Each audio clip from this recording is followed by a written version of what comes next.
les réalisations maintenant, c'est au niveau des arrondissements. Arrondissement par arrondissement.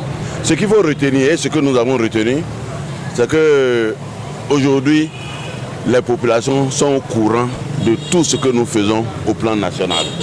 Avant, nous ne sortions pas, si bien qu'il y avait une certaine place à l'intoxication. Aujourd'hui, vous avez vu dans la salle comment les populations réagissaient. Et notre équipe est spéciale. Nous avons avec nous le ministre Sam Adambi qui maîtrise tous les dossiers du gouvernement. Nous avons avec nous le maire de la commune de Parakou qui maîtrise son dossier, le chef d'arrondissement, que je remercie au passage. Donc aujourd'hui, nous pouvons dire que arrondissement par arrondissement, les populations savent ce que nous faisons et les populations apprécient à leur juste valeur toutes les réalisations du président Patrice Talon à Parakou. Il y a certaines voies d'accès, par exemple la voie de Pérouguera. Nous serons les porte-voix de ces populations au niveau national. Il y a certaines ouvertures de voies qu'il faut forcément faire. On ne peut pas dire qu'on a tout fait à Parakou. Non, ce serait de la prétention. Mais ce qui reste à faire est quand même assez minime face à ce qui a été déjà fait en 8 ans.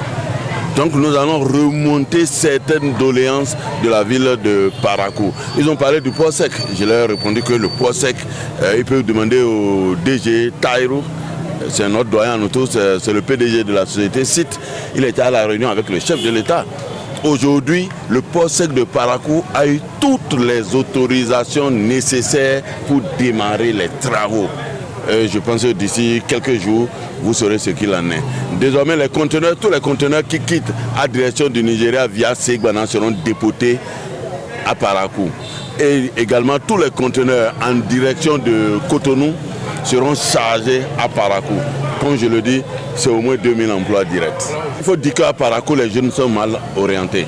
À Parakou, c'est les facultés comme les sciences juridiques, la géographie, la sociologie. Bref, au Japon, par exemple, les sciences humaines ont été réduites du quart. Parce que l'évolution du monde actuel ne donne plus de place à ces sciences-là. Il y a plus de docteurs. C'est quelqu'un qui disait qu'il y a plus de docteurs au Bénin que dans tout le Canada réuni. Docteurs en sociologie que dans tout le Canada réuni. Aujourd'hui, c'est l'agriculture.